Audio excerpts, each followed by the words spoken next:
Bonsoir à toutes et à tous.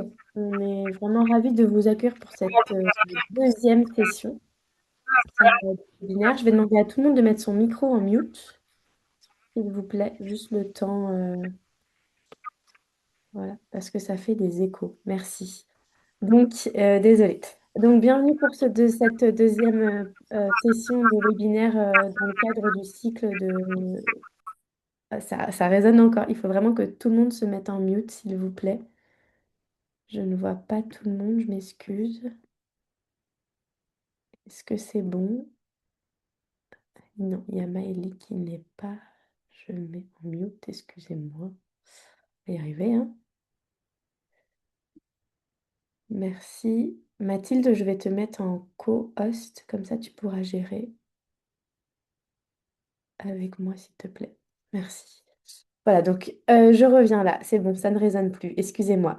Donc ce soir, on a la chance d'accueillir Agathe Revaillot et François Njapou pour cette deuxième session de notre cycle de webinaire dans le cadre de Regard. Regard, c'est donc un réseau des designers de la petite enfance. Vous pouvez retrouver toutes les personnes qui ont rejoint ce réseau et leurs projets de design dédiés aux jeunes enfants de 0 à 6 ans et leurs familles et aux professionnels de la petite enfance sur le site de Premier Cri ou sur le site directement de Regard. Je vais remettre les liens dans le chat. Ou Mathilde, si tu veux bien remettre les liens du site de Premier Cri et du site de Regard dans le chat, s'il te Ouais, plaît. je vais mettre les liens tout de suite. Merci, voilà. Et ce soir, on va parler du lien entre care et design dans les lieux de la petite enfance en accueillant un duo, un binôme de designers et de chercheurs, parce que justement aussi, ce qui nous intéresse dans le fait de travailler dans la petite enfance en tant que designer, c'est aussi toutes ces collaborations qui peuvent se créer avec le monde de la science et des sciences, hein, qu'elles soient humaine ou plutôt dure. Et n'hésitez pas en tout cas à poser vos questions dans le chat tout au long du webinaire et on laissera un temps Agathe et François à la fin pour un échange. Voilà, si vous pouvez faire 45 minutes de présentation, ce serait idéal pour que l'on puisse prendre un vrai temps d'échange avec tout le monde à la fin. Voyez comment vous pouvez faire. Ça paraît court comme ça. Je vois déjà vos regards. Mais voilà. Je vous laisse également vous présenter l'un l'autre avant de commencer. Et puis, vous pouvez partager votre écran si vous avez une présentation. Merci. Bien, merci. En préambule, nous tenions à remercier du coup les organisatrices de cette conférence, hein, le réseau Regard et le collectif Premier Cri. Merci à vous pour cette invitation. Alors, comme il est d'usage dans ce type de conférence, nous allons d'abord répondre à une première question. De quelle place nous vous parlons aujourd'hui? Alors, je vais vous présenter tout d'abord François Njapou, qui est ici à mes côtés, qui est chercheur en psychologie dans le champ des études de care et de la petite enfance. Et sa démarche, elle s'inscrit dans la volonté de mieux rendre compte et de valoriser le travail des personnes travaillant dans le champ de la petite enfance, et ce, dans une perspective de care. En arrivant sur cette résidence, ses objectifs étaient d'accompagner la mise en œuvre d'une méthodologie de recherche-action en crèche, d'accompagner et de co-analyser les données recueillies tout au long de la résidence et de mesurer les impacts de la démarche sur le développement de l'enfant. Bien, moi, je vais vous présenter Agathe Revaillot, mais beaucoup d'entre vous la connaissent déjà. Designer care, designer des milieux. Sa démarche dans le design prend ses racines dans l'éthique du care, un terme qui peut se traduire par sollicitude. Nous reviendrons un petit peu sur les définitions. Un design qui s'intéresse au prendre soin au sens large, un design soucieux de son environnement, centré sur l'être humain, attentif à son implication dans des contextes précis où il intervient. Le design care est une approche centrée sur l'usager vulnérable pour améliorer son bien-être ainsi que la qualité de la vie environnementale. L'objectif est de concevoir des solutions pérennes à fort impact à partir de problématiques cruciales pour l'amélioration globale des parcours de vie. Alors nous allons répondre à une deuxième question, c'est-à-dire comment nous sommes-nous rencontrés et comment finalement a émergé notre collaboration. C'est aussi intéressant que vous puissiez savoir oui, comment ce duo a pu se créer.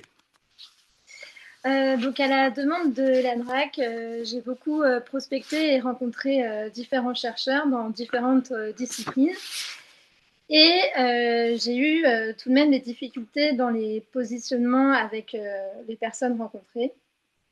Et j'avais en effet l'impression de redevenir une étudiante et je voulais pas être dans une posture de hiérarchisation. Et donc, grâce à l'intermédiaire de l'Université de Saint-Étienne, j'ai rencontré François une première fois, qui travaille la perspective du care. Et j'ai vraiment apprécié son approche autour de la psychologie et aussi sur la focalisation de la petite enfance qu'il propose. Et aussi avec lui, je me suis vraiment sentie à l'aise pour collaborer. Bon, j'ai donc été sollicité par Agathe par l'intermédiaire de l'Université de Saint-Étienne. Suite à une première rencontre, les conditions institutionnelles n'étaient pas complètement réunies pour accepter. Donc il y a eu un peu 3 mois où Agathe s'est renseignée et a bataillé pour rendre possible cette collaboration. Et puis finalement, donc à la deuxième sollicitation, j'ai fini par accepter. En fait, moi, ce qui m'intéressait, c'est que, ayant fait un travail de thèse, je voulais un petit peu voir comment ça marchait dans la pratique et dans la pratique en lien avec le design, puisque c'est quelque chose qui, pour moi, est complètement nouveau. Voilà. Donc, on va vous mettre du coup le diapo et puis on va continuer avec le diapo. Si vous pouvez nous dire si tout le monde l'a à l'écran. Alors, C'est toujours noir, mais ça avait mis un peu de temps tout à l'heure, donc je pense que ça va arriver. Voilà, c'est Est-ce que ça parfait. va? Oui, c'est parfait. bon, on voit bien. Merci. donc là, on va vous présenter toute la conférence. Donc, le contexte général du dispositif Pas à Pas. Donc, le dispositif Pas à Pas, c'est la résidence. Le rapport de janvier 2019, rédigé par la psychologue Sophie Marinopoulos, propose une stratégie nationale pour la santé culturelle en proposant la promotion et la pérennisation de l'éveil culturel et artistique de l'enfant de la naissance à 3 ans. Et dans ce cadre national, la DRAC, en lien avec la CAF et le Conseil départemental de la Loire, a développé des résidences d'artistes de 6 mois, centrées sur l'éveil artistique des jeunes enfants au sein des lieux d'accueil de la petite enfance, et ce, en y associant un volet recherche. Il s'agit d'articuler une démarche artistique et de transmission avec une démarche scientifique afin de comprendre ce qui se joue lors d'une intervention d'éveil artistique et culturel. Qu'est-ce que cela génère? Qu'est-ce que cela déplace ou bouscule? Dans le cadre de la résidence Mission Recherche, nous nous sommes engagés aux côtés d'une crèche de Panissière dans une démarche de co-construction d'action. Alors, voici le plan de notre exposé. On avait calé à peu près 1 heure. On essaiera un peu de réduire. Donc, dans une première partie, nous présenterons le contexte, les enjeux et la problématique de notre démarche de recherche-action, qui articule donc design et care dans la petite enfance. Et puis, dans une deuxième partie, nous vous proposerons un dispositif particulier que nous avons conduit au sein de cette résidence, qui s'appelle Au fil des sens des tisseurs du Forez.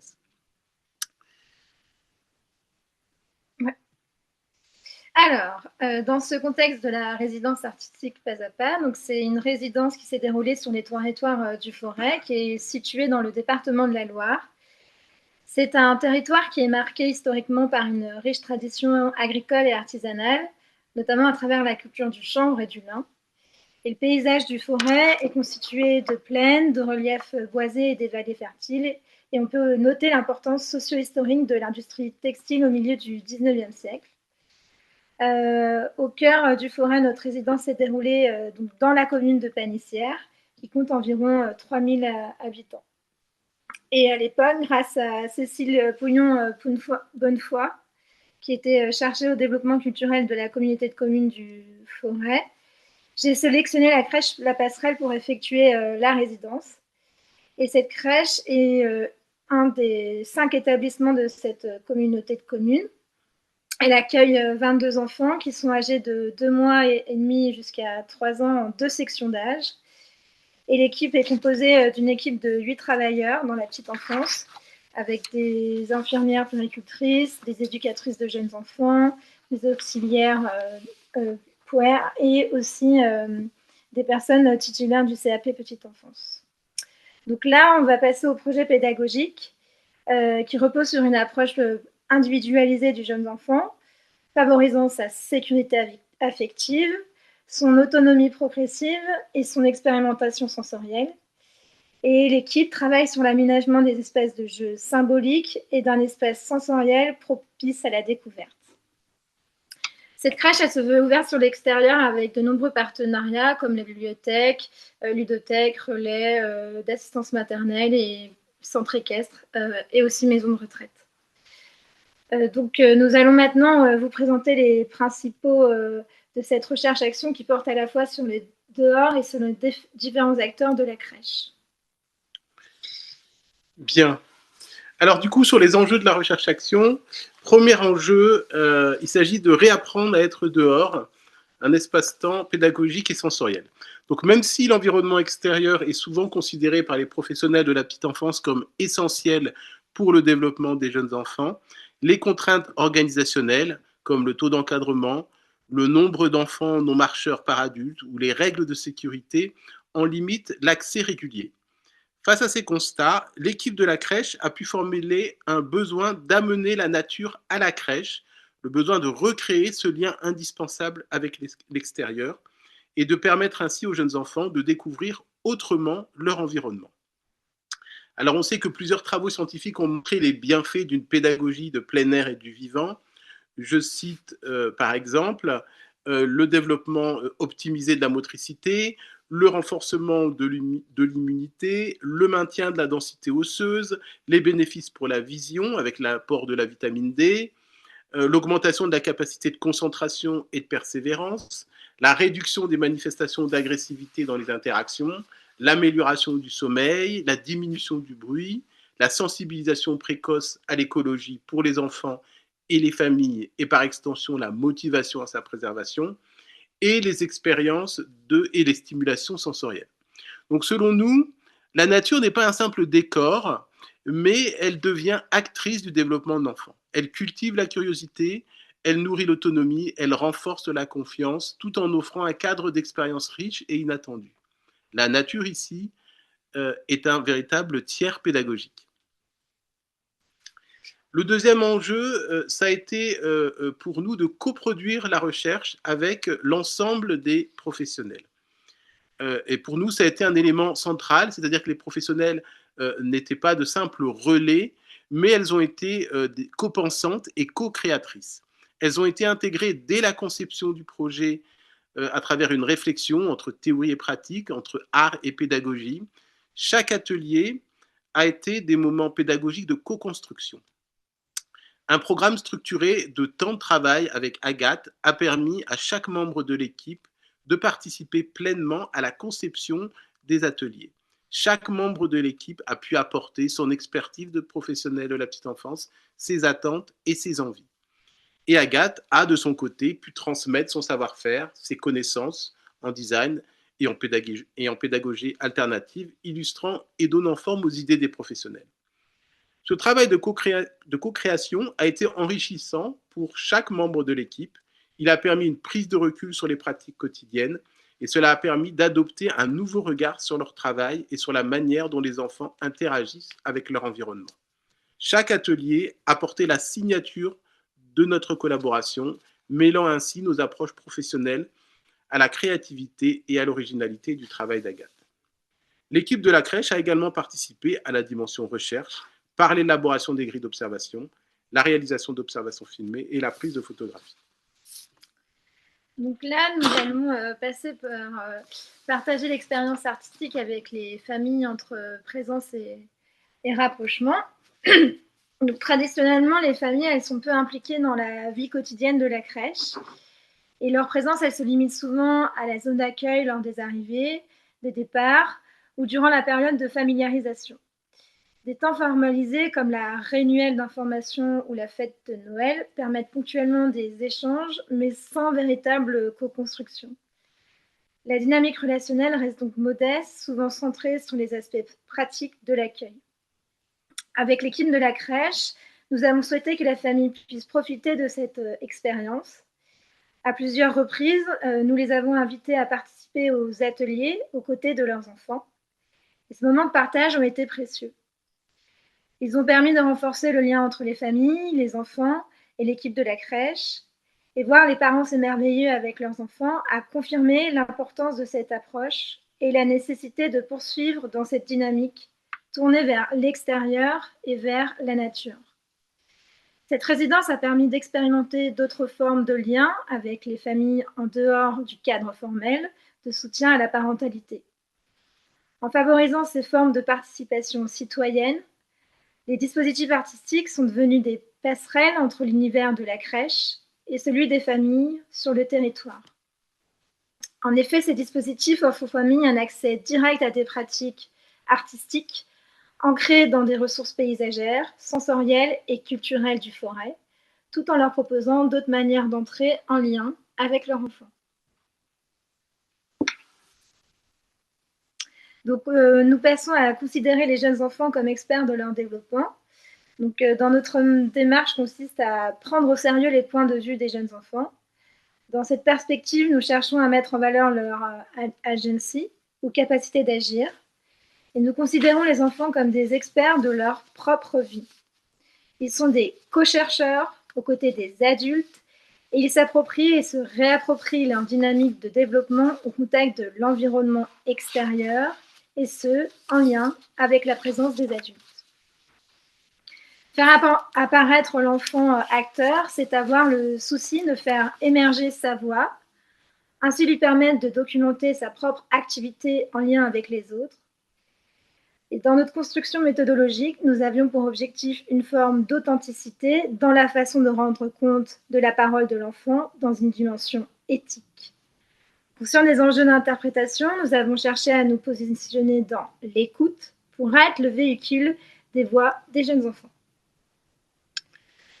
Alors, on va maintenant passer et partir sur les aspects théoriques. Ça nous semble un peu nécessaire, hein, avec la définition que vous voyez, hein, celle de Joan Tronto, hein, qui est un peu le fil conducteur de notre approche. Alors, avant de déployer ce que nous entendons en termes de perspective de care, il convient de régler déjà deux questions préalables qui sont importantes. D'abord, la question de la terminologie anglaise care. Faut savoir que l'arrivée en France de ce champ d'études, hein, qui se situe au début des années 2000, a suscité pas mal de questions sur les traductions possibles. Le mot anglais care pourrait être traduit en termes de soucis, de soins, de sollicitude, mais on risque de perdre la densité de cette notion. Et les auteurs principaux qui ont introduit ce champ d'études ont décidé de garder le terme anglais care pour conserver la portée heuristique de ce concept et finalement sa richesse polysémique. D'autre part, la deuxième question, c'est la question étymologique, qui renvoie aussi au nom du réseau Premier Cri. On peut s'en féliciter. En effet, care provient du grec gar ou guerre, qui signifie la voix ou le cri. Alors, Carol Gilligan avait déjà intitulé son ouvrage A Different Voice, une voix différente. Nous trouvons intéressant que vous puissiez avoir choisi le nom de Premier Cri pour votre réseau. Alors, la petite enfance est un véritable laboratoire des processus de care qui, pour nous, se décline à la fois en termes de pratique de travail, de processus éthiques et esthétiques et de care design ou de design care. Nous inspirant des phases des processus de care développés par Joan Tronto, nous vous proposons de déployer, à partir du schéma suivant, les différentes phases. Alors, on commence par to care about, to caring about, le souci ou la préoccupation de l'autre. D'abord, au niveau des pratiques de travail, nous allons insister sur le travail d'attention ou le travail attentionnel. Cela consiste à porter une attention singulière à l'enfant et à l'adulte pour repérer un certain nombre de besoins, faire attention et attirer l'attention sur la vie ordinaire en crèche, sur l'importance non visible des choses et des moments quotidiens des jeunes enfants est centrale dans notre propos. Ensuite, au niveau des processus éthiques et esthétiques, en lien avec l'attention, nous insistons sur l'éthique de la vulnérabilité. La découverte de la centralité de la vulnérabilité devient la condition de toutes les relations sociales fondées sur l'interdépendance. Dans la mesure où nous sommes tous vulnérables et interdépendants, nous avons tous des besoins auxquels il va falloir répondre. L'esthétique du care, dans ce contexte, se traduit par une attention constante des dynamiques de groupe. Cela crée un espace où chacun, designer, chercheur, enfant, adulte, peut se sentir écouté et valorisé. Enfin, au niveau du care design ou du design care, il est important de relier care et environnement. Notre démarche permet de passer d'une conception du care comme attention aux humains à un care qui s'étend au monde animal et à la nature. Se préoccuper du monde de la petite enfance et du monde de la nature et du vivant vont de pair. Dans cette phase de conception des dispositifs, l'esthétique du care se manifeste par une attention minutieuse portée aux détails dans la nature. Chaque atelier est réfléchi comme une expérience immersive où les participants seront invités à explorer leur environnement avec un regard neuf et attentif. Maintenant, nous allons passer au To Take Care, la prise en charge ou la préparation à l'action. D'abord, au niveau des pratiques de travail, nous l'avons traduit en termes de travail de patience. Pour cultiver cette pratique, il faut prendre le temps d'écouter, d'observer pour s'ajuster aux besoins des autres, tout en reconnaissant les limites de notre compréhension. Il s'agit d'un art de l'ajustement qui demande du temps pour s'ajuster à l'enfant, aux parents et à leur environnement. Le jeune enfant a besoin des autres et dépend des autres et de l'environnement pour grandir. La réalité de cette dépendance est aussi la prise de conscience de notre lien à l'environnement et au monde animal. L'articulation possible entre care et environnement se fait de façon pragmatique dans la reconnaissance ordinaire de nos dépendances et de nos responsabilités. Ensuite, au niveau des processus esthétiques et éthiques, nous insistons sur l'éthique de la responsabilité qui consiste à proposer une réponse aux besoins identifiés par une prise en charge la plus ajustée possible. La manière dont on va répondre dans le champ de la petite enfance est toujours singulière et nécessite de prendre le temps. La dimension éthique permet de comprendre ce que les relations particulières impliquent en termes de responsabilité. Tronto explique en quoi la relation crée la responsabilité. Il s'agit d'une responsabilité relationnelle. Enfin, au niveau du care design ou design care, se développe ici le processus de fabrication. L'esthétique de care n'est pas une théorie abstraite, mais une pratique concrète, située, qui se manifeste dans nos interactions quotidiennes. Chacun des dispositifs ateliers de cette résidence est pensé pour être adaptable, permettant aux participants, enfants et adultes, de s'exprimer librement, tout en répondant à leurs besoins individuels et spécifiques, dans une démarche d'ajustement continu. Le troisième aspect du processus to caregiving, prendre soin, éduquer au care, en lien avec la création artistique proprement dit. D'abord, au niveau des pratiques de travail, cela concerne le travail matériel réalisé et la compétence mobilisée de la personne en demande. Dans la petite enfance, le soin passe par une redistribution de l'attention et de l'écoute et peut se traduire par la notion de qualité de présence à l'autre, à l'enfant bien sûr, à l'adulte qui s'en occupe et par extension à l'environnement. Ce travail est aussi un travail émotionnel qui consiste à réguler au quotidien les émotions des jeunes enfants, mais aussi les émotions des adultes. Au niveau des processus éthiques et esthétiques, ici, l'idée fondamentale est que prendre soin n'est pas seulement une action ou une éthique, mais aussi une sensibilité et une pratique corporelle. Elle se situe à l'intersection de l'émotion, de la perception sensorielle et de l'engagement éthique envers les autres et envers l'environnement. Cette perspective s'inscrit dans une approche plus large qui défend la vie dans toute sa diversité et dans tous ses milieux. Les pratiques esthétiques sont liées à l'éthique et à la manière dont nous vivons nos vulnérabilités et celles des autres. L'esthétique du care invite à redéfinir notre rapport au beau et au sensible. Et contrairement aux conceptions classiques qui valorisent la contemplation passive d'une œuvre ou d'un paysage, elle engage ici une interaction active et émotionnelle avec notre environnement. Ce regard implique de considérer la fragilité non comme une faiblesse, mais comme une ressource pour créer des liens authentiques et adaptés à la diversité des situations. Et enfin, au niveau du care design ou du design care, le prendre soin, articulant design et care, permet de prendre le point de vue du vulnérable dans la conceptualisation des objets. Le CARE invite les designers à travailler leur posture d'écoute et d'empathie, d'observation et d'analyse des situations par l'intermédiaire des méthodes issues des sciences humaines et sociales. La perspective du CARE permet le renouvellement des manières de penser et de faire du design. Le design devient alors utile et éthique. Il sert le bien commun, l'intérêt général. Il devient ainsi une médiation culturelle dans la continuité des travaux d'Émilie Lebel. En initiant les enfants et leurs accompagnateurs à des expériences esthétiques et écologiques, ces actions permettent de cultiver un émerveillement quotidien, une attention renouvelée aux petits détails de la vie. Et pour finir, to care receiving, recevoir le care, réciprocité. Donc d'abord au niveau des pratiques de travail, la dernière modalité du processus de care concerne le travail interactionnel. Ce travail consiste à la réciprocité dans l'activité éducative ou dans l'activité de soins. L'enfant qui était celui et qui était destiné à l'activité devient l'acteur. Il devient celui qui est l'initiative de l'activité, d'objet de, l'enfant devient sujet de. Cette phase est celle de la reconnaissance de l'interdépendance entre l'enfant et l'adulte. Le travail interactionnel concerne la prise de conscience de notre lien à l'environnement. La qualité de présence à l'environnement construit une posture éthique à l'égard de l'environnement.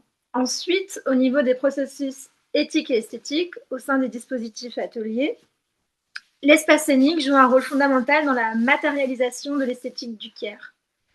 Ce cadre scénique devient un terrain d'appropriation et d'incarnation de l'esthétique du CARE. Les participants apprennent à observer, explorer, ressentir, apprendre et interpréter leur environnement avec une attention particulière aux détails, favorisant ainsi une éducation au CARE. Ces activités favorisent une esthétique participative et inclusive. Elles stimulent les sens tout en renforçant une connexion profonde avec le monde vivant. Autrement dit, comme le précise John Dewey, l'art comme expérience souligne que l'expérience esthétique est ancrée dans une perception dynamique et attentive, capable de révéler la beauté des relations entre l'humain et le non-humain. Et enfin, au niveau du care design ou design care, les ateliers de cette résidence créent des espaces où l'apprentissage passe par l'expérience sensorielle et émotionnelle. Le care design se manifeste par une attention particulière à l'équilibre entre stimulation sensorielle et confort émotionnel, et ce, pour permettre aux jeunes enfants de se sentir en sécurité, tout en étant encouragés à explorer et interagir. Selon nous, la nature comme espace scénique devient une véritable incarnation, une appropriation de l'esthétique du CARE. Il transcende la simple mise en place d'un environnement d'apprentissage pour devenir un lieu de vie, d'échange et de résonance multisensorielle. Alors, du coup, notre problématique générale sous la forme d'une question, quels sont les rôles du design care et de la recherche dans le développement de la qualité d'accueil des jeunes enfants en crèche, ce qui nous a permis de décliner un certain nombre d'objectifs dans cette démarche, proposer une immersion dans la nature comme laboratoire d'invention-création dans le champ du care design, explorer l'impact de la nature sur le bien-être des enfants en crèche en vue de développer une pédagogie du vivant dans une perspective de care, améliorer le développement physique, sensoriel, perceptif, moteur, langagier, cognitif, affectif, émotionnel et social de l'enfant, et enfin d'impliquer les travailleurs du care, travailleurs de l'enfance, parents, acteurs culturels dans l'ensemble du dispositif. Donc, dans cette seconde partie, nous allons partir dans cet atelier au fil d'essence des tisseurs du Forez. Voilà. C'est un dispositif qui s'est déroulé sur une journée entière donc dans le jardin du musée de la cravate et du textile, qui est aujourd'hui nommé musée de l'aventure textile, et ce à Panissière. Après avoir présenté la problématique et les objets de création de ce dispositif, nous parlerons des aspects méthodologiques de la recherche, puis on évoquera les impacts de ce dispositif sur le développement d'enfants. Donc, ce dispositif est le fruit d'un travail de co-construction entre plusieurs acteurs, notamment la responsable du musée, qui était aussi ancienne mère d'un enfant de la crèche, des bénévoles intervenant dans le musée, des parents, de l'équipe de la crèche et nous. Cet atelier a été coélaboré avec un membre de l'équipe, donc Noémie Royon, qui est auxiliaire de puéricultrice et elle était en apprentissage. Elle a participé à l'ensemble de la démarche et notamment la partie conception du care design. Les bénévoles du musée de la Cravate ont participé activement à la phase de médiation et d'appropriation. La responsable a présenté et fait visiter le musée. Et au sein de ce musée de la Cravate est exposé des métiers à tisser, des toiles de chanvre, du lin, des damnés, des soieries et des gazes à buter. Donc cet atelier a offert une journée immersive dans l'univers textile historique et naturel de Panissière, qui est connu pour sa tradition de tissage depuis le Moyen-Âge. Et cette région est un berceau de savoir-faire où le chanvre a laissé place au lin et à la soie au fil des siècles. Ce lieu est un moyen pour les jeunes enfants de se connecter avec l'histoire, de marcher sur les traces de l'industrie et de la vie des ouvriers, et de leur contact quotidien avec les matières textiles végétales. La problématique de cet atelier sous forme de questions était comment l'usage des fibres végétales et l'interaction avec la nature dans les activités muséales peuvent-ils favoriser l'éveil sensoriel, le développement émotionnel et la compréhension écologique des jeunes enfants. Sur les différents pôles créatifs, les enfants par groupe de 6 sont venus tour à tour expérimenter les différents et nous vous présentons désormais les différents ateliers dispositifs qui ont été fabriqués. Alors, d'abord, je vais vous parler du jardin sous la serre. Donc, être au contact de la terre est fondamental pour la compréhension du milieu des jeunes enfants. Ce contact direct avec la terre aide les enfants à se familiariser avec le cycle de vie des plantes et les processus de croissance, leur offrant une expérience éducative et sensorielle précieuse. Le jardin sous la serre est comme un imagier vivant. Les enfants peuvent sentir le terreau, sentir la graine de lin, pour ensuite observer les transformations et comprendre l'importance de la patience et du soin dans la croissance de cette plante. La forme de la serre, aux lignes angulaires, aux surfaces striées, évoque les coupes de racines de lin observées au microscope, reliant la structure à l'invisible, à la vie qui circule sous la terre. Le bac en bois avec 6 côtés, rempli de terre, est conçu pour accueillir plusieurs enfants simultanément. Sa forme, accessible, facilite l'organisation des gestes partagés. Écouter l'instruction, tracer un sillon, déposer la graine, la recouvrir de terre, puis arroser ensemble. Les angles de la serre permettent au soleil de pénétrer sous différents axes selon sa course dans la journée. Cette attention portée à la lumière n'est pas seulement technique. Elle accompagne la plante dans sa croissance, mais aussi l'enfant dans sa perception du temps, des saisons et des variations du monde vivant. Maintenant, nous passons au pouf. Le pouf qui est présenté dans l'atelier est un objet textile qui est pensé pour accueillir, envelopper et inviter à l'exploration sensible. Sa forme rectangulaire offre une grande variété de postures et d'usages. Par exemple, s'y allonger complètement, rouler, faire une pirouette, tenter une acrobatie ou encore partager l'espace à plusieurs. Sa taille, elle est volontairement généreuse pour permettre ces gestes libres et spontanés. Une bande de mousseline transparente est cousue sur la surface. Elle laisse apparaître le rembourrage composé d'anas de chanvre. Et cette transparence rend visible ce qui est habituellement dissimulé. Elle montre le dedans, la matérialité brute, mais aussi le travail accompli. Et oui, parce que les enfants ont participé au remplissage du pouf, en y versant eux-mêmes les anas de chanvre. Avant de pouvoir s'y blottir, ils ont contribué à sa fabrication. L'objet devient alors le témoin d'un effort partagé, d'une action concrète et collective, dont ils peuvent observer à travers cette bande transparente. Le chanvre proche du lin, en apparence, offre confort, douceur et absorption de l'humidité. Ces couleurs discrètes et terreuses évoquent les nuances du forêt, les herbes sèches, la laine crue, la lumière diffuse. Cette sobriété visuelle participe d'un geste attentif, ne pas saturer, ne pas imposer, mais rendre possible la rencontre entre l'enfant et la matière. Nous passons au tapis, vers un autre périmètre du terrain du musée. Un tapis est déroulé afin de faire la sieste seul ou à plusieurs. Sa conception repose sur une structure simple et enveloppante, des bandes d'étoupe de lin, étoffées puis cousues dans la largeur d'un textile de coton épais, qui sert de base et assure la stabilité et la tenue. L'ensemble forme une surface souple et confortable, pensée pour favoriser un sommeil apaisé en extérieur. L'étoupe de lin désigne les fibres courtes et grossières obtenues à partir de la plante de lin. Elle est produite lors du processus de filature du lin. Sa caractéristique empêche les bactéries et les poussières de s'y accrocher. De plus, le lin permet au tissu d'évacuer la transpiration et favorise ainsi la thermorégulation naturelle du corps. Il empêche l'accumulation d'humidité entre la peau et le tissu pendant le sommeil. S'endormir dehors permet à l'enfant de profiter de l'air frais, améliorant ainsi la qualité du sommeil et de l'humeur globale. La lumière naturelle du soleil s'adapte au rythme biologique de l'enfant. La sieste en extérieur développe la découverte, l'émerveillement, l'imaginaire et favorise une meilleure gestion des émotions.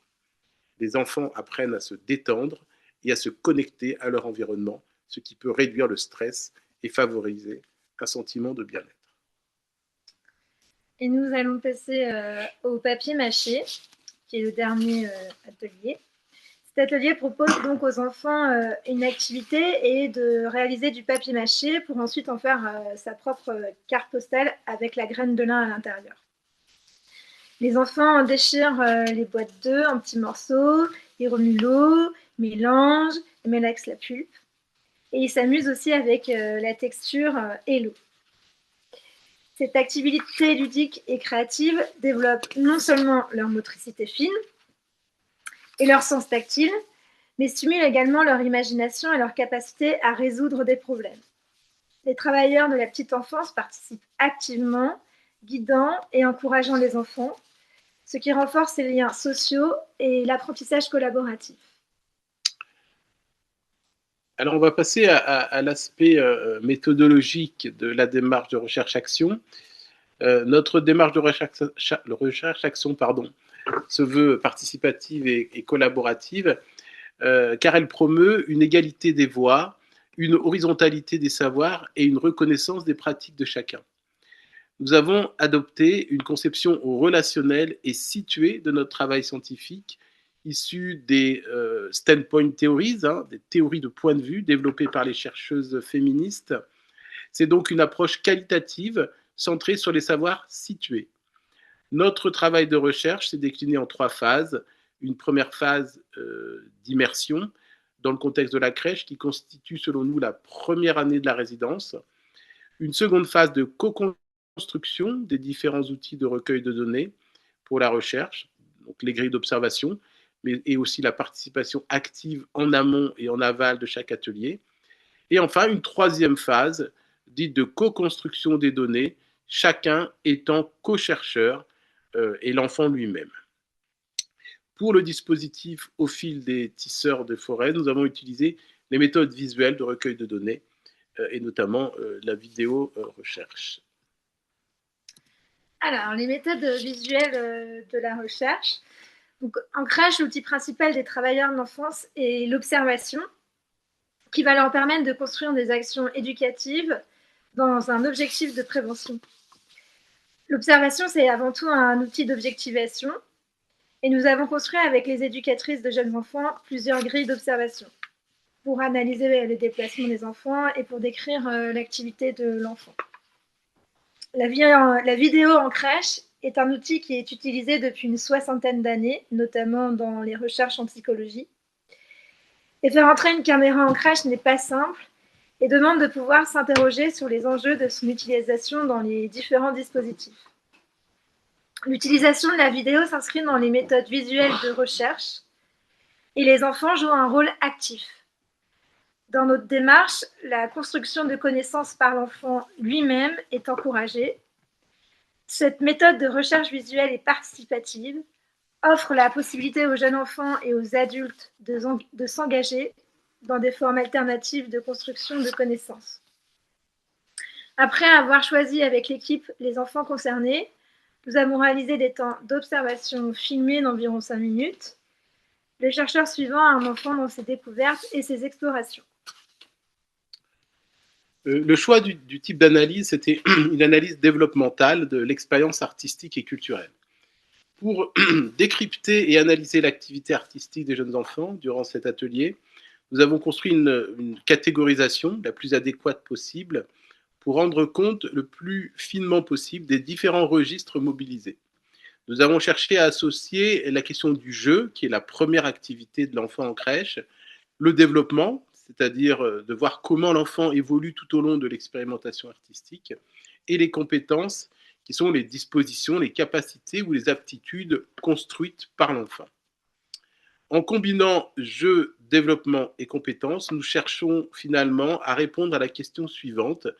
Dans une perspective qui associe care et design en crèche, quelles compétences développe le jeune enfant en jouant? Nous avons proposé 5 axes d'analyse qui parfois se superposent, s'enchevêtrent, qui permettent d'identifier les différents registres du développement par le jeu.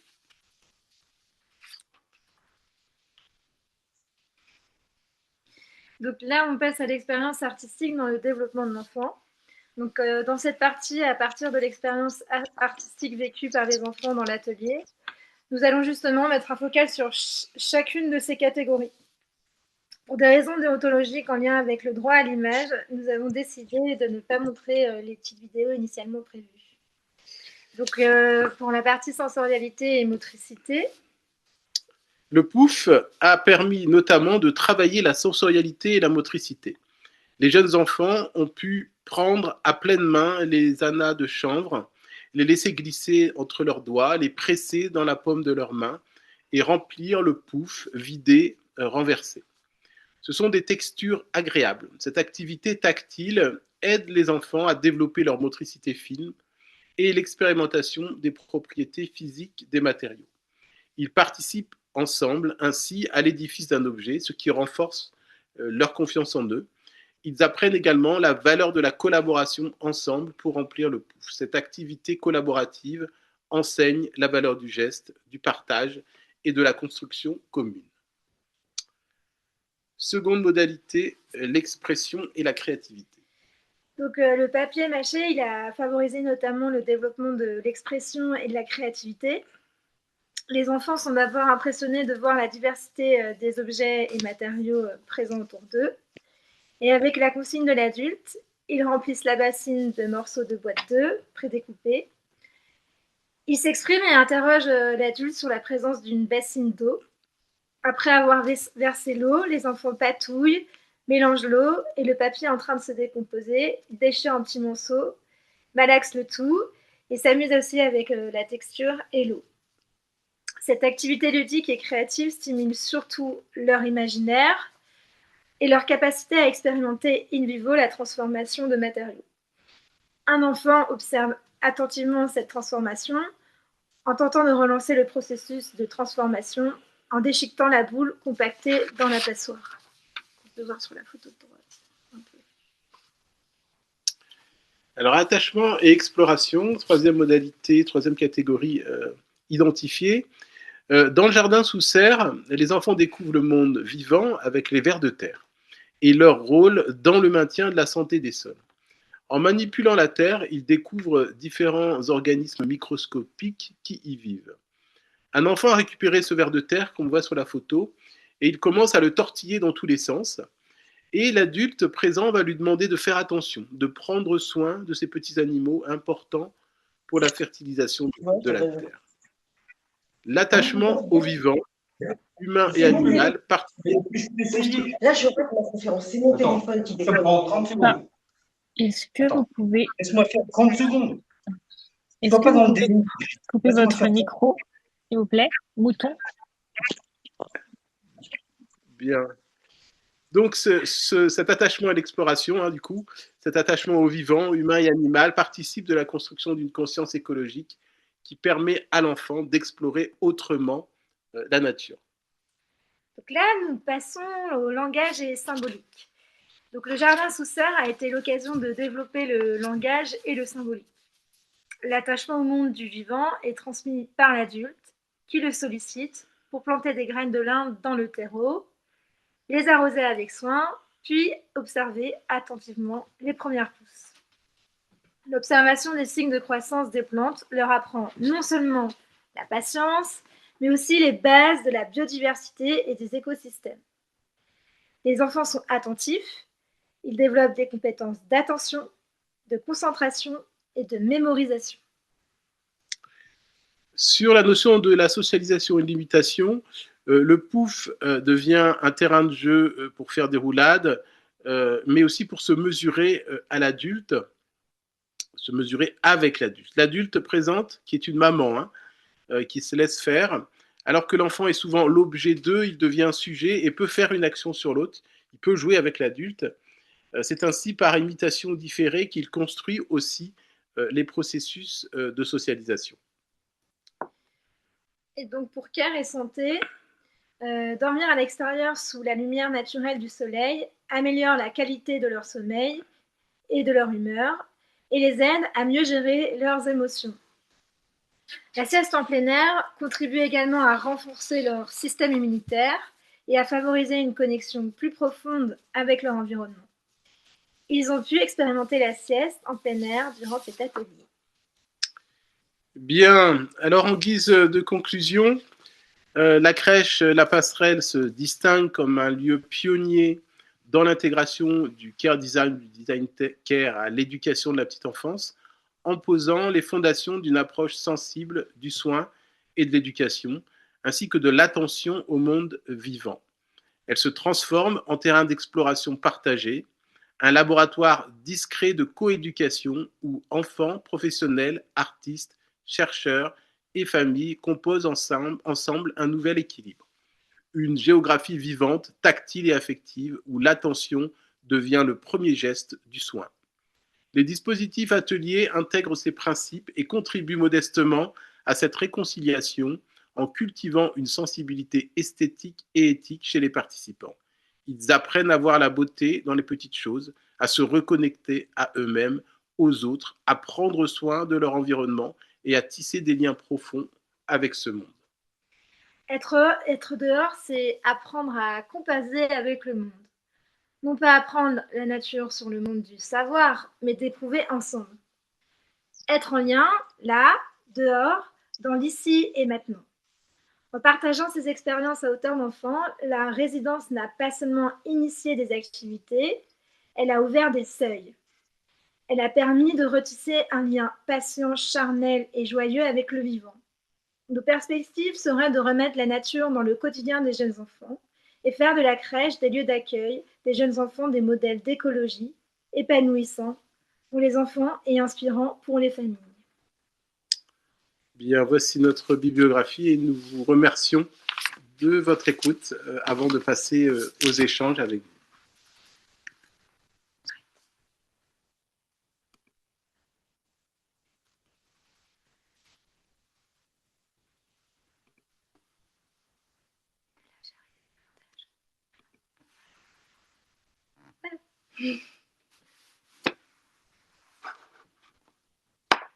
Merci La beaucoup, parole. Agathe. Merci beaucoup, Agathe et François. Est-ce qu'il y a des personnes qui souhaitent poser des questions sur ce projet, sur la notion de care design?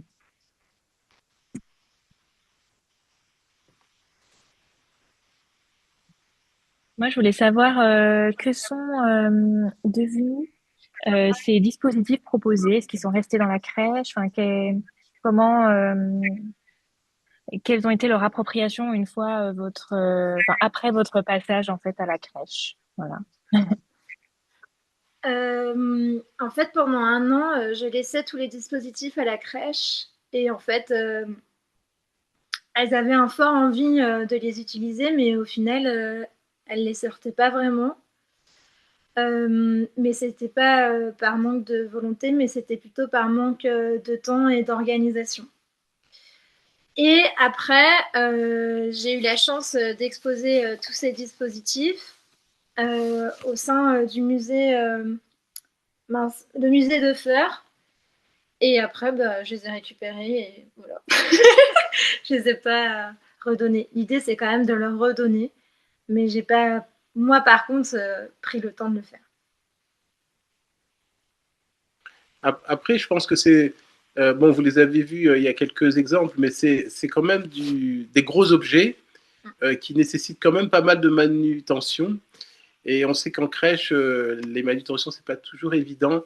Donc voilà, en tout cas, en termes de perspective, ça nécessiterait peut-être du coup de rentrer un peu dans une dynamique de formation avec les professionnels pour savoir comment elles peuvent utiliser ces objets eh bien, après, en fait. Mais elles ont eu quand même quelques occasions, notamment elles ont représenté les dispositifs pour, comment ça s'appelle, les journées professionnelles Pédagogique, oui, journée voilà. pédagogique. Et puis parfois pour certaines fêtes, mais c'était pas au quotidien, c'était ponctuel.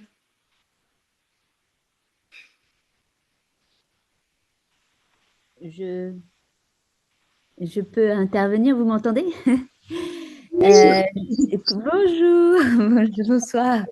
Mais c'est vrai que cette question, Mathilde, cette question est assez importante aujourd'hui par rapport à ce qu'on peut mettre en place en crèche et comment elles s'en saisissent. Et c'est vraiment une question, en fait, aujourd'hui qui est assez importante et qui est difficile de... Ça fait écho ou c'est juste chez moi? Non, ça va. Oui, ça fait. Oui, oui, ça fait écho. Si possible, est-ce que vous pouvez fermer vos micros dès qu'une personne parle? Merci. Et en fait, c'était vraiment une question assez importante de savoir comment on met des choses en place. On essaie de faire une expérimentation, enfin une résidence sur place.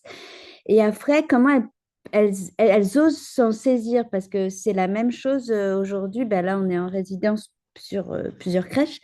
Et en fait, on laisse même d'un atelier à un autre. Et c'est toujours cette...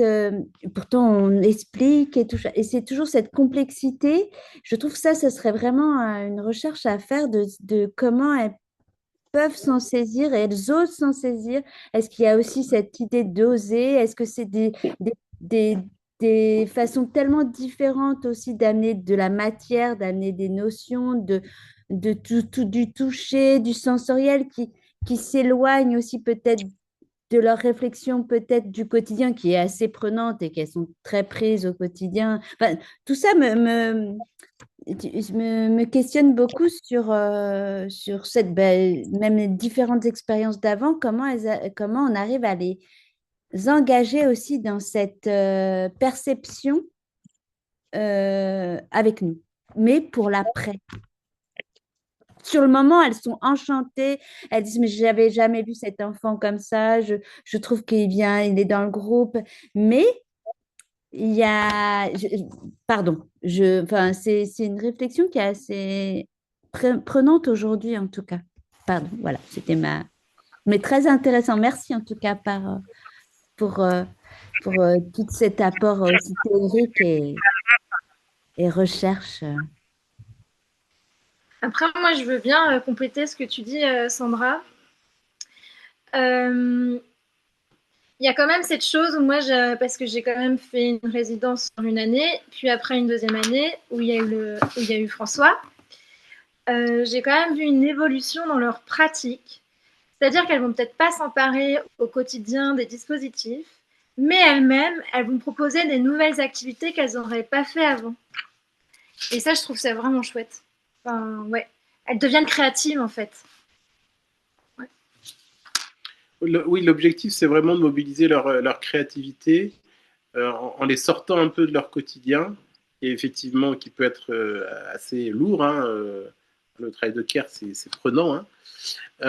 Mais du coup, dans la dynamique quand même de cette deuxième année, il y a été aussi la collaboration. C'est-à-dire que c'est aussi parce qu'elles se sont impliquées dans l'ensemble du dispositif, avec Agathe, dans la réflexion initiale, à partir de leurs attentes, de leurs besoins, qu'il y a eu vraiment une dynamique qui s'est inscrite et que c'est en fait finalement assez indispensable de pouvoir les mobiliser. C'est parce qu'on va les mobiliser qu'elles vont pouvoir après réinvestir. Alors nous, on a réalisé, donc bon, c'était pas aujourd'hui l'objet, mais on a réalisé notamment un temps de ce qu'on a appelé l'itinérance artistique, qui reprend finalement un concept de Laurence Rameau, qui est l'itinérance ludique. Et bien là, on a mis en place en fait une itinérance artistique avec les différents ateliers qu'avait construit Agathe. Et ça a été aussi très intéressant de voir comment les enfants pouvaient finalement accéder et se déplacer en fait dans cet univers culturel du design.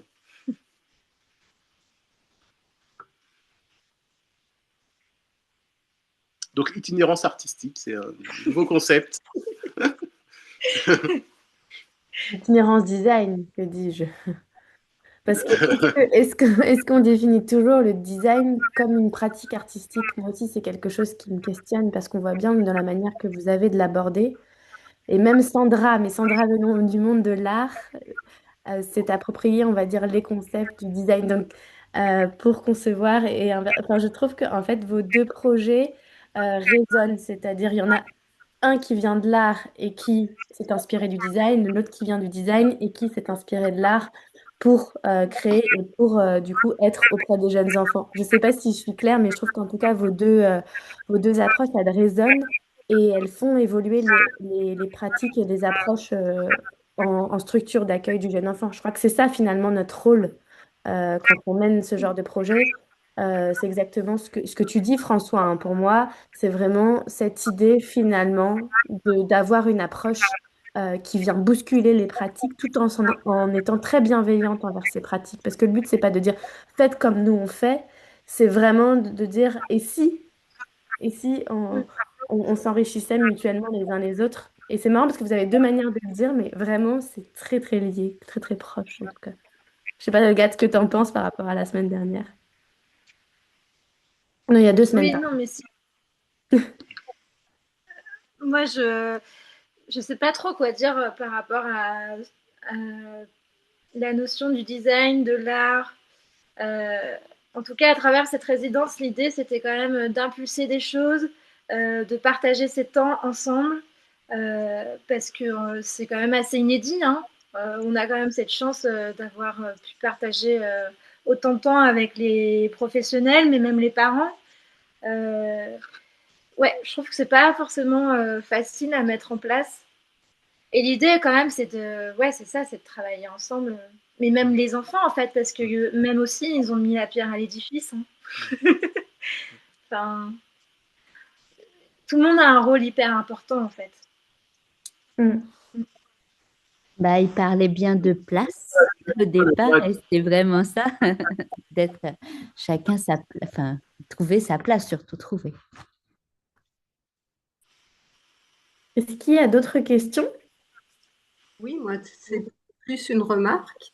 Donc, outre d'être la famille d'Agathe, j'étais ancienne formatrice dans une école de travail social et j'ai mené une recherche auprès des professionnels de relais assistants maternels quand ils se rencontraient. Et je pense qu'effectivement, enfin, moi, je questionnais le travail avec les professionnels parce que enfin, pour qu'ils gardent les choses, il faut qu'ils se sentent aussi en sécurité. Et moi, ce que j'ai remarqué dans leur pratique, c'est qu'il y a souvent, au moment de l'action avec l'enfant, des conflits de normes toutes bêtes. Et enfin, si on prend l'exemple, par exemple, de la terre, est-ce que je laisse manipuler la terre? Mais au niveau de l'hygiène, bah, c'est pas ce qu'on m'a enseigné. C'est pas forcément, voilà, la PMI ce qu'elle demande. Et enfin, je trouve le travail des professionnels remarquable et très compliqué parce qu'elles ont toujours cette idée, enfin toujours, c'est peut-être trop, mais elles ont souvent, en tout cas, cette idée, est-ce que je fais bien? Est-ce que je fais pas bien? Et voilà, moi, dans la recherche que j'ai menée, à un moment, c'était tout bêtement un enfant qui fait une pâte à crêpes et qui met la cuillère dans sa bouche. Donc, si on se réfère à l'hygiène, on fout la pâte à crêpes en l'air. Et voilà, donc il y a toujours s'adapter. Et le professionnel me disant, ça, vous l'écrirez pas, vous le direz pas. Donc, voilà, c'est pour illustrer que je pense qu'il y a aussi peut-être, je sais pas à quel endroit, si c'est dans la formation, si c'est dans, mais il y a quelque chose à faire avec eux pour qu'elles se sentent en confiance et qu'elles réitèrent des pratiques, voilà, peut-être artistiques, innovantes, hein. Voilà. Je sais pas ce que vous en pensez. Voilà, Moi, je vais je vais commencer. Oui, effectivement, je pense que vous touchez du doigt là des éléments importants à la fois dans la formation des professionnels. Alors là, je pense que vous insistiez un peu plus sur les auxiliaires de puriculture qui ont une formation plutôt médicale, enfin paramédicale, et du coup, la question de l'hygiène est quand même très prégnante. Effectivement, nous, on a eu ces débats-là à la crèche hein, sur la question de l'hygiène, mais finalement, quand on a pris le temps pour expliquer aussi les objectifs que ça pouvait avoir, à la fois pour les enfants, en termes de développement, de compétences, mais aussi pour les professionnels aussi, en termes d'ouverture aussi sur finalement d'autres manières de travailler, et ben en fait, cette question des normes et cette question du conflit de normes, elle a pu se résoudre parce que à la fin, c'était le bien-être de l'enfant, c'était le bien-être des professionnels. Et je pense que cette expérience-là, ça a été aussi une expérience parce que on a créé du plaisir à être ensemble, du plaisir à travailler ensemble. C'est pour ça qu'on avait choisi du coup cette photo avec l'enfant et la maman. Voilà. Et je pense que si notre travail a pu créer ça chez les professionnels, je pense on a déjà fait un peu une partie du boulot, c'est-à-dire de pouvoir travailler et faire bouger en fait les normes Ouais, qui peuvent être effectivement très lourdes pour les professionnels. Mais il y Mais a est-ce que aussi c'est faire... Pardon. Je disais, est-ce que c'est faire bouger les normes? Parce que les normes, c'est pas les professionnels qui les font bouger, mais par contre, faire bouger leur interprétation des normes. Parce qu'il y a ça aussi. Il y a finalement ce qu'on nous dit et ce qu'on nous raconte et ce qui est réellement faisable. Et parfois, le cadre, finalement, est très restreint par les professionnels qui n'osent pas. Et on voit bien que vous leur avez, comment dire, vous les avez poussés à oser. Moi, je trouve que c'est ça qui est intéressant dans votre approche. Pardon, je t'ai coupé, Agathe. Oui, en fait, au tout début, on ne le dit pas, mais il y a quand même ce truc où on instaure une confiance parce que déjà, on n'est pas du même milieu, on n'est pas des mêmes disciplines. Et il y a cette chose quand même qu'il faut dire, c'est que quand on arrive en crèche et qu'on est designer, on nous regarde comme un monstre. Enfin, mais on n'a pas de besoin, on n'a pas besoin de vous, mais pourquoi vous venez? Donc déjà, il faut remettre les choses à l'horizontalité. Enfin, vous inquiétez pas, ça va bien se passer. Et il y a aussi ce côté de les mettre en confiance parce que et de les impliquer. C'est-à-dire pour un des dispositifs, c'est levé avec les bois. Donc c'est un parcours avec des modules en bois. À un moment, j'ai demandé à la professionnelle avec qui j'étais en train de développer l'atelier, est-ce que toi, dans ta famille, il y a des gens qui ont du bois? Elle a dit, bah oui, on va, allez, on y va, on va prendre 15 minutes et on est allé chercher du bois chez son père. Et donc, il y a quelque chose où elle s'autorise à franchir les lignes. Mais si quelque part on n'est pas trop dans cet accompagnement-là, elles le disent elles-mêmes, bah, c'est vrai que ça fait du bien de pouvoir s'autoriser parce qu'en fait, on n'ose pas et on a peur. Mais je me souviens, parce que tu en as parlé un peu au début, Agathe, mais c'est vous qui avez contacté la crèche. Comment ça s'est fait peut-être aussi? Et c'était pas une demande de leur part, on est d'accord? C'est vous qui avez proposé à Non, la crèche ou c'est une rencontre avec une personne dont tu as parlé, c'est ça? Ok, d'accord. oui, en fait, c'est déjà c'est par le dispositif Pas à Pas et Mhm. c'était une première en région Auvergne-Rhône-Alpes. Donc il y a eu cette chargée à la culture Cécile Pouillon-Bonnefoy qui, elle, voulait porter un projet de ce type, mais elle ne savait pas avec quel artiste, elle ne savait pas avec quelle crèche. Et donc moi, j'ai eu la chance que ça soit mon école, il y a un jour qui m'a appelée et qui m'a dit, mais tu fais des choses, Agathe, avec les enfants, et en plus avec la petite enfance et le care, ça pourrait bien marcher. Et ensuite, Cécile m'a proposé d'aller rencontrer 3 crèches. Et dans les 3, il fallait que je choisisse. Et là, j'ai choisi la crèche La Passerelle parce que c'est celle qui m'ont le mieux accueillie et qui avait une très forte affinité avec la nature quand même. Ce côté, nous, on veut développer ces axes-là, même si on fait des choses, voilà. Enfin, elles étaient hyper ouvertes en fait. Oui, donc il y avait déjà quand même comment dire, une appétence à vouloir travailler ensemble quand même. Oui. Ouais, ouais, trop bien, c'est trop chouette. Non, parce que ça aussi c'est important, c'est comment se construisent les projets quand même à annonce, comment se déroule la collaboration ensuite. Parce que parfois quand c'est imposé par justement une collectivité territoriale ou etc., on retrouve de nombreux freins qui est dû plutôt à la hiérarchie qu'à notre posture de designer ou de chercheur au sein de la structure. C'est C'est intéressant. vraiment ce travail de construction. Parce que moi, ma première année, c'est donc la directrice avec qui j'étais beaucoup en lien.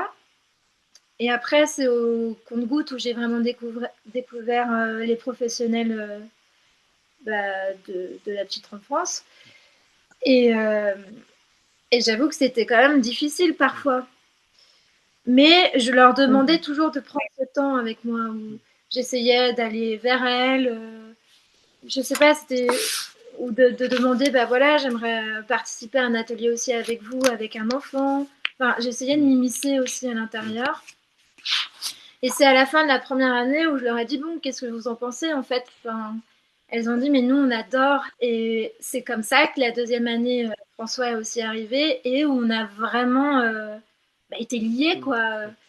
Ce que je leur ai demandé, franchement, j'ai besoin de savoir vos attentes, vos envies, les besoins des enfants. Moi, je ne suis pas une professionnelle de la petite enfance, j'en sais rien en fait. Moi-même, j'ai pas d'enfants, alors voilà, même si on apprend dans les livres, le terrain, c'est quand même autre chose. Ça elles l'ont bien quand on a fait le bilan final, elles l'ont assez bien dit. C'est-à-dire que la première année, c'est pour ça que dans la méthodologie, j'ai insisté pour dire que la première année a été une année, une phase d'immersion. C'est-à-dire que pour Agathe, bon, j'étais pas là, hein, mais bon, on a pu échanger aussi avec les professionnels.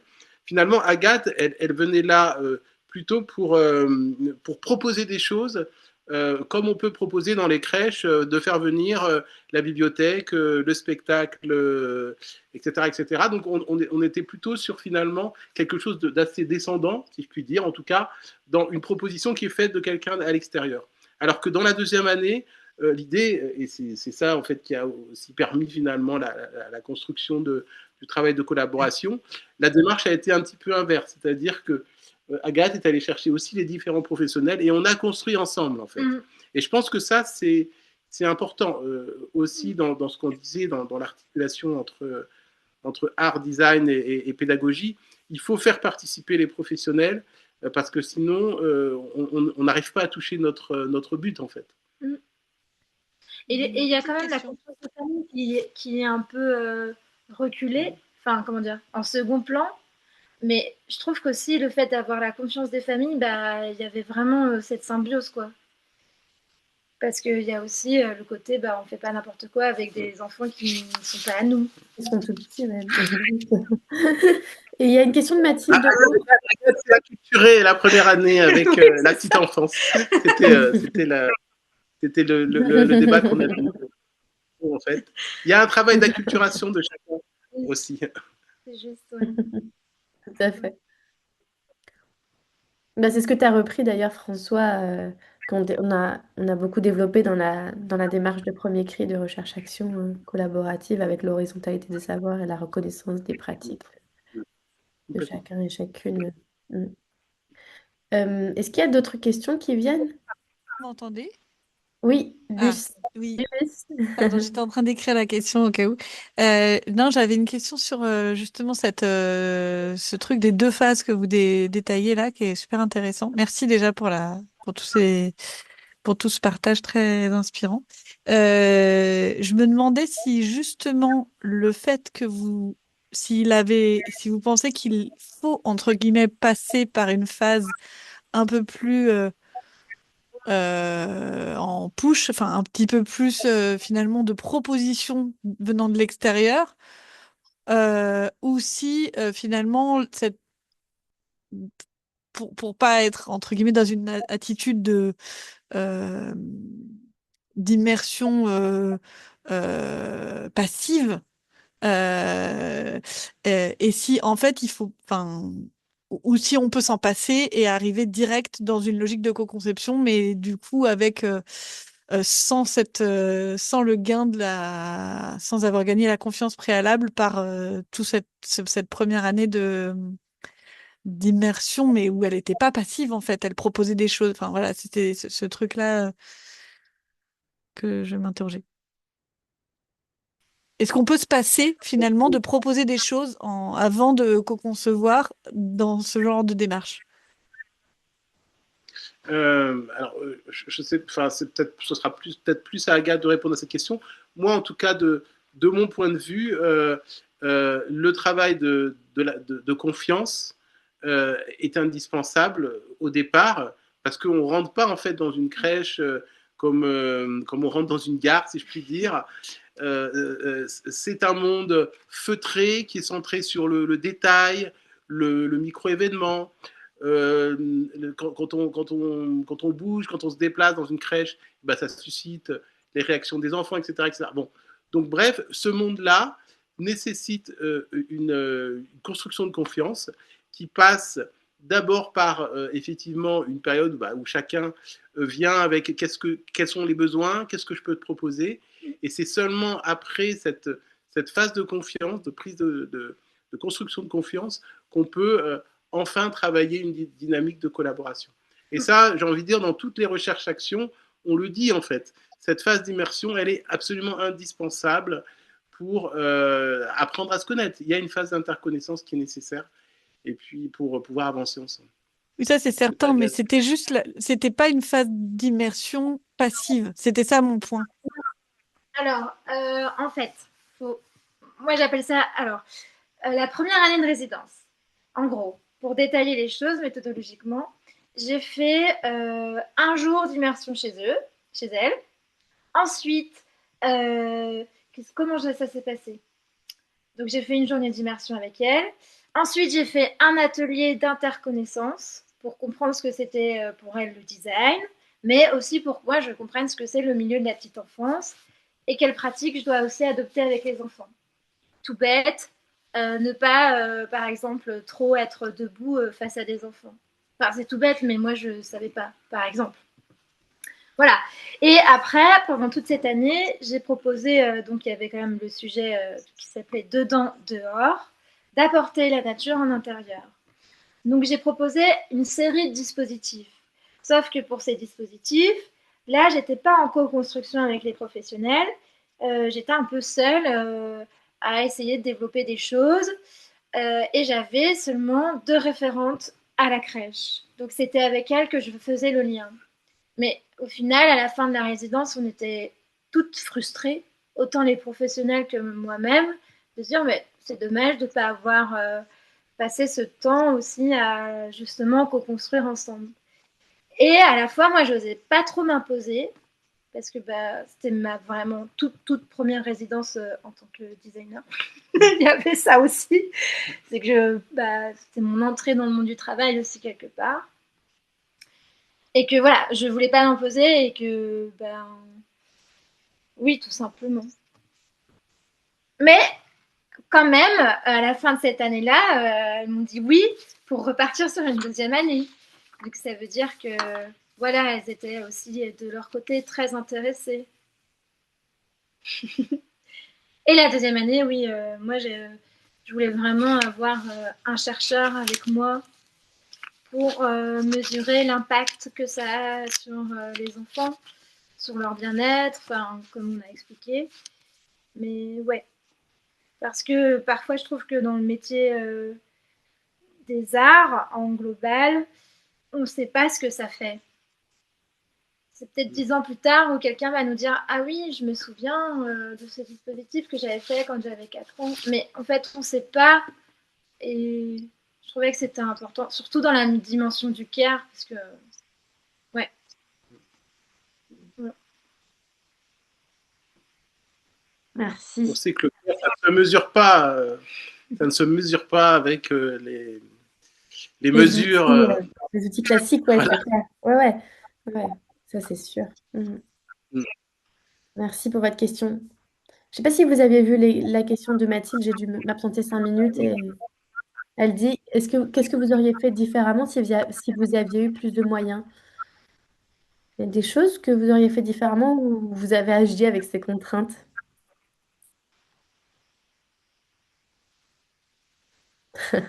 C'est une question assez difficile, je trouve. En fait, nous, on est un petit peu frustrés dans cette présentation d'aujourd'hui parce qu'en fait, on a à peu près 3-4 heures de film, en fait. Et que du coup, vraiment, pour voir l'impact que ça peut avoir sur les enfants, il faut qu'on puisse vous montrer, en fait. Donc, du coup, voilà, on est un peu frustrés parce qu'on n'a pas pu vous montrer le film et peut-être que si on avait plus de moyens, eh ben, on aurait Ouais. peut-être plus aussi, Oui, tout on à pourrait fait. peut-être aussi faire un film. Ah, mais c'est totalement vrai. Voilà. Parce que Donc vous n'avez voilà. pas osé montrer la vidéo ou parce que vous n'avez pas eu le temps ou c'est quoi? C'est de notre faute.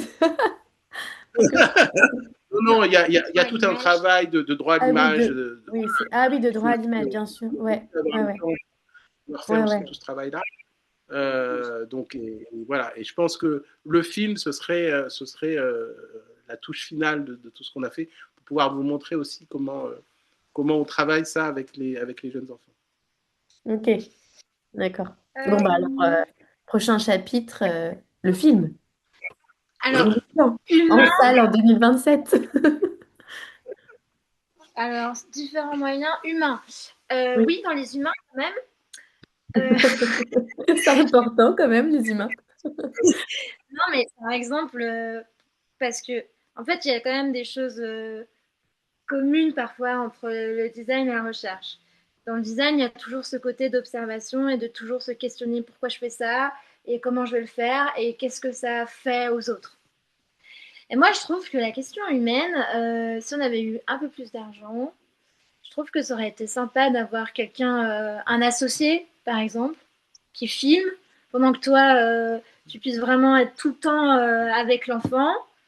Et pareillement pour moi, dans les moments d'action en fait des dispositifs, voilà, que je sois aussi très concentrée sur les adultes et les enfants et en disant oh faut que je prenne des photos, ah oui il faut que j'aille là-bas pour voir si tout se passe bien. Enfin ouais, voilà, peut-être une personne associée. Un assistant, une assistante. Ah ouais. Assistant de Alors, voyage. non, mais par contre, ce qui est intéressant, nous, quand même, ce qu'on fait, et un des moyens qu'on a trouvé de travailler en bonne intelligence, justement, avec l'humain, c'est aussi de s'associer avec des étudiants et étudiantes en M1 ou M2. Alors, là, c'est vrai qu'on bénéficie de l'aide de notre collègue Lisa Jacquet, qui est elle-même enseignante-chercheuse à l'université. Donc, il nous envoie ses étudiantes. Je dis étudiantes parce qu'en psychologie du développement, c'est principalement des filles, quand même. Malheureusement, hein, on pourrait aussi avoir des hommes. Elle nous envoie ses étudiantes justement pour récolter de la donnée, travailler la donnée. Et ce qui est hyper intéressant, c'est qu'elles arrivent souvent avec leur questionnement de recherche. Elles vont nous aider à analyser ce que nous, on questionne, mais ce qu'elles vont questionner en parallèle. Et parfois, c'est un moyen, en tout cas, de collaborer, en plus avec un terrain qui a vraiment un ancrage réel et qui, en plus, les sort un petit peu d'une démarche scientifique plus académique et donc plus traditionnelle, si je puis dire. Et donc, souvent, c'est des collaborations. Je sais qu'on l'a fait pour 2, 3 projets de recherche qui sont hyper intéressantes et elles sont très contente d'avoir eu ce terrain-là et cette collaboration aussi avec d'autres personnes, cet écosystème, parce que ce que vous dites là, c'est qu'en fait, vous travaillez pas seul, aucun de nous travaille seul, les professionnels de la structure, toi Agathe, toi François, enfin, chacun avec votre expertise que du coup, elles n'auraient peut-être pas eu si elles avaient fait un stage plus classique. Voilà. Donc, je lance ça ici. Je ne sais pas si ce serait possible pour vous, mais c'est en tout cas un moyen assez chouette de collaborer, en plus avec des jeunes qui seront des futurs pros, soit de la recherche, soit du terrain, dans le cas de la psychologie du développement, parce que c'est soit des cliniciennes, soit des chercheuses, en fait. Donc, voilà. Est-ce qu'il y a d'autres, je sais pas si ça vous évoque quelque chose, ou si vous trouvez ça un peu abusé d'utiliser les étudiantes, alors qu'en vrai, non, c'est vraiment une collaboration qui se crée aussi, hein. Bonsoir. Ah, il y a Anu, Jalika, oui, Anu Alika, oui. merci. Oui. Bonsoir, merci pour le partage. C'était trop, trop intéressant et vraiment important pour des parents comme moi. Voilà. Mm. Euh, j'ai un petit fils de 4 ans et ici, c'est la première fois. Je juste voudrais ajouter que euh, j'étudie design et art dans mon bac. Et c'est le projet personnel que j'ai essayé avec ma fille et ses amis. Euh, je juste voulais partager, j'ai travaillé avec la laine et la fille sur le papier, comme l'art, mais je toujours essayé pour faire avec les filles et bien sûr ma fille. Et c'est le pire pour moi parce que c'est le grand aisle que j'utilise. Mais je dis à moi que c'est ça l'espace de design qui existe. Euh, Comme vous avez dit tout à l'heure, que vous avez utilisé le bois, qui est bien sûr aussi dangereux, mais il faut que, voilà, donne la chance à la même temps. Et voilà, elle m'a dit, oui, tu peux le faire. Quand tu finis, tu me le donnes. Et je fais un petit chose que je pensais qui vraiment ajoute le truc sur le papier. Et bon, elle a ajouté les 3 formes. Et après, elle a dit, et avant quand je fais, elle est trop agitée, elle est trop énervée. Et je trouve à la fin, quand elle peut aussi créer les choses soi-même quand elle veut. Oui, c'est beaucoup de patience, bien sûr. Comme le parent, c'est toujours difficile. J'ai pas l'assistante avec moi, j'ai pas le professionnel.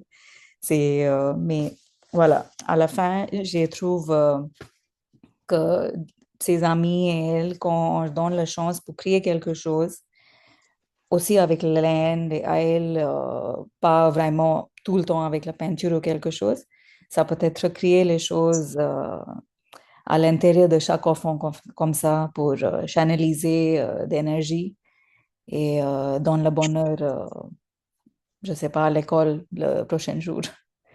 Voilà. Et je ne sais pas s'il y a le temps, j'adore tous les projets que vous avez faits, l'Illumino, tout ça. Comment je peux devenir part de ce projet? C'est voilà, c'est mon question maintenant. Si vous avez un lien ou je ne sais pas comment je peux faire part de ce projet et faire la contribution avec le design et l'art. Voilà, merci à la même temps. Peut-être qu'à la suite, ce qu'on peut vous dire, merci pour votre partage qui est essentiel parce que ça pose aussi la question de l'accompagnement à la parentalité dont on ne parle pas trop dans nos projets. On va devoir bientôt conclure, mais de toute façon, on mettra les ressources dans en fait, on va mettre la vidéo et quelques ressources qui enfin, qui vous permettront de vous approprier les projets.